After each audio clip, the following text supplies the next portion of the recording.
Day 2 of Diddy's trial wraps up and baby, it's looking real bad for him. Court docs supposedly show Diddy being grilled about why he lied about the video of him putting hands on Cassie, calling it fake. At first, Diddy admitted that the video was real and even threw out an apology for it. But right before the trial kicked off, Diddy yanked his apology and had his lawyers claim the video was fake. This right here shows that Diddy is rattled, scared to death of what Cassie might drop next. And now that Cassie's officially on the witness list, oh, it's about to go downhill for him real fast. Jury selection is officially underway in the South King trial of Sean Diddy Combs. Chloe Malas was in federal court today, and Chloe, no jurors selected, but a pretty revealing start to the 8-week trial. Lester, that's right. It was an illuminating first day of court. Combs entered the courtroom wearing a crew neck sweater and a white button-down shirt. He had some gray in his hair and in his goatee. And at one point, he told the judge that he needed to use the bathroom and that he was feeling a little bit nervous. Now, also, several celebrities were named today, although they haven't been accused of any wrongdoing. They might be mentioned during the course of the trial. Their names are Michael B. Jordan, Mike Myers, Kanye West, and his former girlfriend, Cassie Ventura, who has accused him of years of physical and emotional abuse. And she is expected to testify during the trial. Now, Combs has vehemently denied all of the allegations against him. I also want to point out that celebrity attorney Mark Garagos, he was present in the courtroom. His daughter is Tenny Garagos, one of the lead attorneys for Combs throughout this trial. Now, a source telling NBC News that he hasn't joined the team, but he is advising on jury selection. The video of Diddy putting hands on Cassie is the one that set it all off, and now it's looking like it might be the thing that locks Diddy up too. His legal team knows just how much heat that tape brings, and they're doing everything they can to bury it. Combs wants that video or videos excluded from trial, and for that, we turn to his motion in limine to exclude video footage of that March 5th, 2016 incident. Motion in limine is a pretrial motion that aims at preventing evidence from coming into trial or limiting it in some way. And it starts by saying, quote, "There is no longer any dispute that the CNN footage from March 5th, 2016 at the Intercontinental Hotel offered by the government at 3 separate bail hearings is wholly inaccurate, having been altered, manipulated, sped up, and edited to be out of sequence. As indicated below, CNN paid Redacted, don't know who this person is, Redacted, for footage, copied that footage in unknown ways, presented that footage out of order, and destroyed the original. Accordingly, all the footage from CNN is inaccurate and inadmissible. As for the 2 items of footage filmed by an iPhone 6, those pieces of footage are inaccurate and inadmissible as well for the reasons set out below." Now, before Cassie dropped that video, Diddy's lawyers were out here claiming the whole thing was fake and that Cassie was just making stuff up. Once that video went viral, Diddy had to post a half-hearted apology on Instagram, talking about how he was ashamed of his actions and ready to take full responsibility. But nah, that was another lie, cause just days later he deleted that apology and started coming for Cassie instead. It's so difficult to reflect on the darkest times in your life. Sometimes you gotta do that. I was fucked up. I hit rock bottom. But I made no excuses. My behavior on that video is inexcusable. I take full responsibility for my actions in that video. I'm disgusted. I was disgusted then when I did it. I'm disgusted now. I went and I sought out professional help. Now they're going to therapy. They're going to rehab. Had to ask God for his mercy and grace.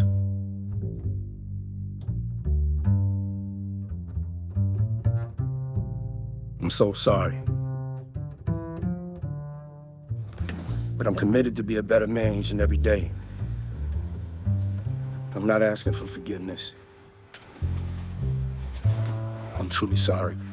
Diddy's out here begging for that video to be pulled from court, but the lawyers have confirmed it's not going anywhere. His team filed a motion to suppress evidence, saying that the Cassie video and everything seized from Diddy's mansion was snatched up illegally. The defense is arguing that the warrants were way too broad and that everything the feds took should be tossed.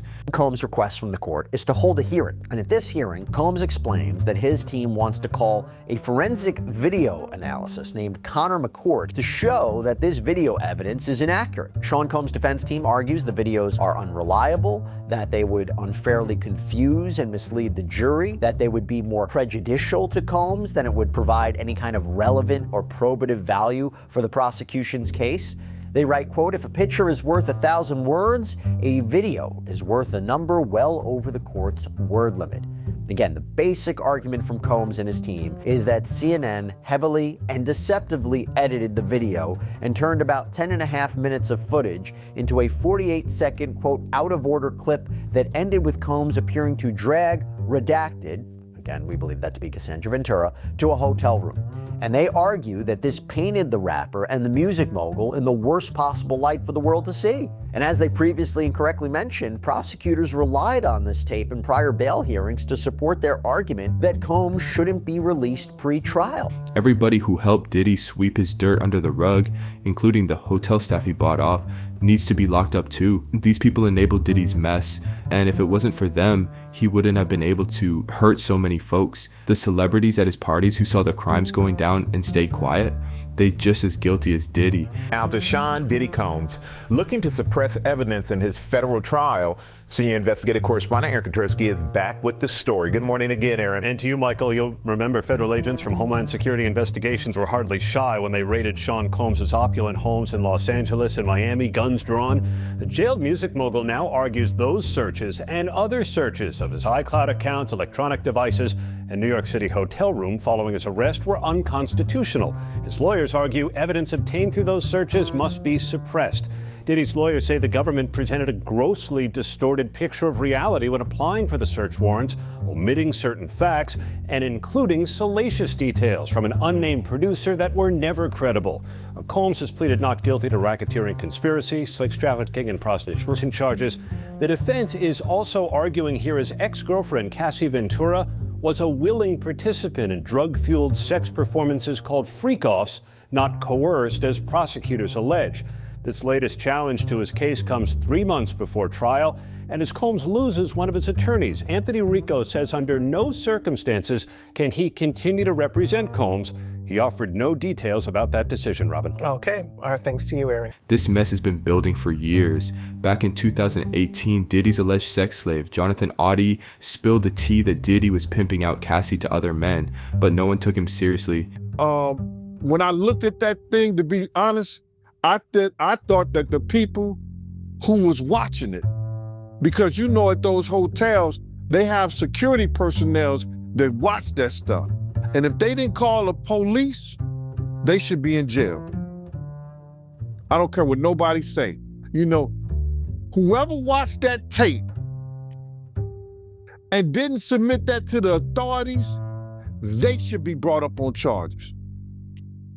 Why do you think the video is barely coming out right now? Because you got a lot of people, you know, that's wondering why it took so long. First of all, they know that Puff probably paid the security personnel, like, because he knew it was on camera. When he made it to the hallway, when she made it to that phone, once that phone picked up, that's going straight to security. That's for emergency purposes only. So either the concierge or somebody that's handling emergency type situations when she picked up that phone. So now, Puff probably had somebody pay them off. 9 times out of 10, he had somebody pay them off, bro. Diddy had a shot to flip on his co-conspirators, but he passed. Court docs show the feds offered him a plea deal where he'd admit to the charges and snitch on the people who were in on it with him. But Diddy said, nah, he's gonna roll the dice in court. Diddy and Ross, which are good buddies, okay? They're gay. Who? Both. Diddy and Ross.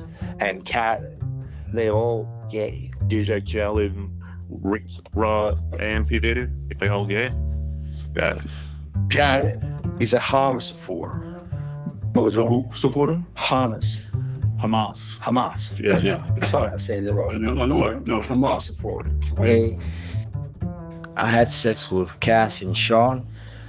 Basically, he would masturbate, tell me what to do with Cassie. I had like 15 encounters, and I heard a lot.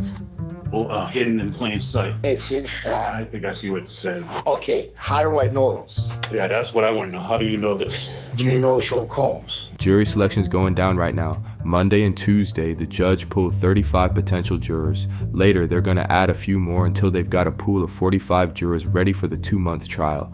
They're asking the jurors if they're cool with watching Diddy's freaky tapes in court. These tapes are key evidence, and they're about to bring down a whole lot of people.